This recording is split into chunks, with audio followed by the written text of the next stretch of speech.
آج کے اس ویڈیو میں ہم آپ کو ایک ایسے بادشاہ کا واقعہ سنانے والے ہیں جب اس نے غلام کی بیوی سے زنا کرنے کا ارادہ کیا، یعنی بادشاہ نے غلام کی بیوی سے گندا کام کرنے کا سوچا تو اس بادشاہ پر اللہ کا ایسا عذاب آیا جس کو دیکھ کر آپ کی روح کانپ جائے گی اور آپ حیران رہ جائیں گے۔ آپ سے گزارش ہے کہ آپ اس ویڈیو کو پورا ضرور دیکھتے رہیں اور ویڈیو کو لائک کر کے چینل کو سبسکرائب بھی ضرور کر دیں۔ چلیے دیکھتے ہیں یہ ویڈیو۔ ایک بادشاہ محل کی چھت پر ٹہلنے چلا گیا۔ ٹہلتے ٹہلتے اس کی نظر محل کے نزدیک گھر کی چھت پر پڑی جس پر ایک خوبصورت عورت کپڑے سکھا رہی تھی۔ بادشاہ نے اپنی باندی کو بلا کر پوچھا، یہ کس کی بیوی ہے؟ باندی نے کہا، بادشاہ سلامت، یہ آپ کے غلام فیروز کی بیوی ہے۔ بادشاہ نیچے اترا۔ بادشاہ پر اس عورت کے حسن و جمال کا سحر سا چھا گیا تھا۔ اس نے فیروز کو بلایا۔ فیروز حاضر ہوا تو بادشاہ نے کہا، فیروز، ہمارا ایک کام ہے، ہمارا یہ خط فلاں ملک کے بادشاہ کو دے کر آؤ اور اس کا جواب بھی ان سے لے کر آنا۔ فیروز اس خط کو لے کر گھر واپس آ گیا۔ خط کو اپنے تکیے کے نیچے رکھ دیا، سفر کا سامان تیار کیا، رات گھر میں گزاری اور صبح منزل مقصود پر روانہ ہو گیا۔ اس بات سے لا علم کہ بادشاہ نے اس کے ساتھ کیا چال چلی ہے۔ ادھر فیروز جیسے ہی نظروں سے اوجھل ہوا، بادشاہ چپکے سے فیروز کے گھر پہنچا اور آہستہ سے فیروز کے گھر کا دروازہ کھٹکھٹایا۔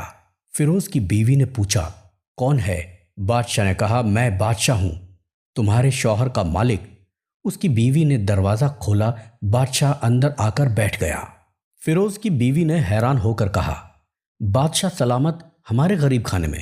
بادشاہ نے کہا، میں یہاں مہمان بن کر آیا ہوں۔ فیروز کی بیوی نے بادشاہ کا مطلب سمجھ کر کہا، میں اللہ کی پناہ چاہتی ہوں آپ کے اس طرح آنے سے جس میں مجھے خیر نظر نہیں آ رہی۔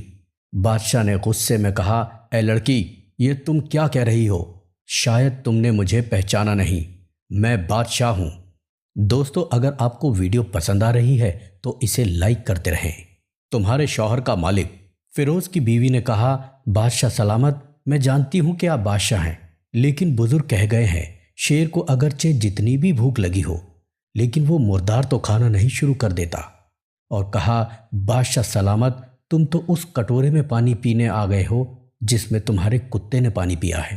بادشاہ اس عورت کی باتوں سے بڑا شرمسار ہوا اور اس کو چھوڑ کر واپس چلا گیا، لیکن اپنے چپل وہیں بھول گیا۔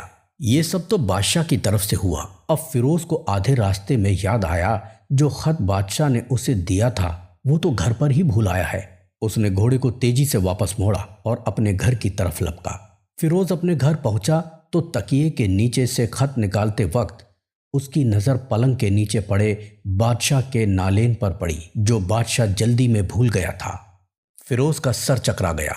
وہ سمجھ گیا کہ بادشاہ نے اس کو سفر پر صرف اس لیے بھیجا تاکہ وہ اپنا مطلب نکال سکے۔ فیروز کسی کو کچھ بتائے بغیر چپ چاپ گھر سے نکلا۔ خط لے کر وہ چل پڑا اور کام ختم کرنے کے بعد بادشاہ کے پاس واپس آیا۔ بادشاہ نے انعام کے طور پر اسے 100 دینار دیے۔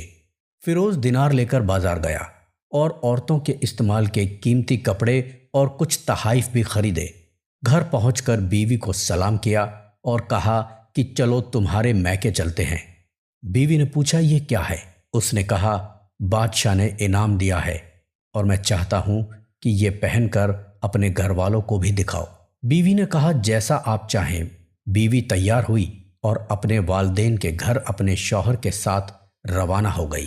داماد، بیٹی اور ان کے لائے گئے تحائف کو دیکھ کر وہ لوگ بہت خوش ہوئے۔ فیروز اپنی بیوی کو چھوڑ کر واپس آ گیا اور 1 مہینہ گزرنے کے باوجود نہ بیوی کا پوچھا اور نہ اس کو واپس بلایا۔ کچھ دنوں کے بعد اس کے سالے اس کے ساتھ ملنے آئے اور اس سے پوچھا، فیروز، آپ ہمیں ہماری بہن سے غصے اور ناراضگی کی وجہ بتائیے یا پھر آپ کو ہم قاضی کے سامنے پیش کریں گے۔ فیروز نے کہا، اگر تم چاہو تو مجھے قاضی کے سامنے پیش کر دو، لیکن میرے ذمے اس کا کوئی ایسا حق باقی نہیں جو میں نے ادا نہ کیا ہو۔ وہ لوگ اپنا کیس لے کر قاضی کے پاس پہنچ گئے۔ قاضی نے فیروز کو بلایا قاضی اس وقت بادشاہ کے پاس بیٹھا ہوا تھا۔ دوستو، اگر آپ کو ویڈیو پسند آ رہی ہے تو اس کو لائک کرتے رہیں۔ لڑکی کے بھائیوں نے کہا، اللہ بادشاہ سلامت قاضی کو قائم اور دائم رکھے۔ قاضی صاحب، ہم نے ایک سرسبز باغ درخت پھلوں سے بھرے ہوئے اور ساتھ میں ایک میٹھے پانی کا کنواں اس آدمی کے حوالے کیا تھا۔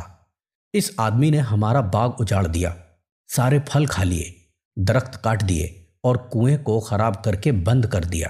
قاضی فیروز کی طرف متابزہ ہوا اور پوچھا، ہاں تو لڑکے، تم کیا کہتے ہو؟ فیروز نے کہا، قاضی صاحب، جو باغ مجھے دیا گیا تھا وہ اس سے بہتر حالت میں نے انہیں واپس کر دیا۔ قاضی نے پوچھا، کیا اس نے باغ تمہارے حوالے ویسے کیا جیسے پہلے تھا؟ انہوں نے کہا، جی قاضی صاحب، اسی حالت میں واپس کیا، لیکن ہم اس سے باغ واپس کرنے کی وجہ پوچھنا چاہتے ہیں۔ قاضی نے کہا، ہاں فیروز، تم کیا کہنا چاہتے ہو؟ فیروز نے کہا، قاضی صاحب، میں نے باغ کسی بغض یا نفرت کی وجہ سے نہیں چھوڑا، بلکہ اس لیے چھوڑا کہ ایک دن میں باغ میں آیا تو میں نے شیر کے پنجوں کے نشان دیکھے، تو مجھے خوف ہوا کہ شیر مجھے کھا جائے گا، اس لیے شیر کے اکرام کی وجہ سے میں نے باغ میں آنا جانا بند کر دیا۔ بادشاہ جو ٹیک لگا کر یہ سب کچھ سن رہا تھا، اٹھ کر بیٹھ گیا اور کہا، فیروز، اپنے باغ کی طرف امن اور مطمئن ہو کر واپس لوٹ جاؤ۔ واللہ اس میں کوئی شک نہیں کہ شیر تمہارے باغ میں آیا تھا، لیکن وہاں پر نہ تو کوئی اثر چھوڑ سکا، نہ کوئی پتا توڑ سکا اور نہ ہی کوئی پھل کھا سکا۔ شیر تمہارے باغ میں تھوڑی دیر رہا اور مایوس ہو کر واپس لوٹ گیا۔ خدا کی قسم، میں نے کبھی تمہارے باغ کے گرد لگی مضبوط دیواریں نہیں دیکھی۔ اس طرح فیروز اپنے گھر لوٹ آیا اور اپنی بیوی کو بھی واپس بلا لیا۔ نہ تو قاضی کو پتہ چلا اور نہ ہی کسی اور کو کہ ماجرا کیا تھا۔ کیا خوب بہتر ہے اپنے اہل و عیال کے راز چھپانا تاکہ لوگوں کو پتہ نہ چلے، اپنے گھروں کے بھید کسی پر ظاہر نہ ہونے دو۔ اللہ آپ سب کو خوشیوں سے بھر دے، آپ کے اہل عیال کو اور آپ کے مال کو اپنے حفظ و امان میں رکھے۔ آمین یا رب العالمین۔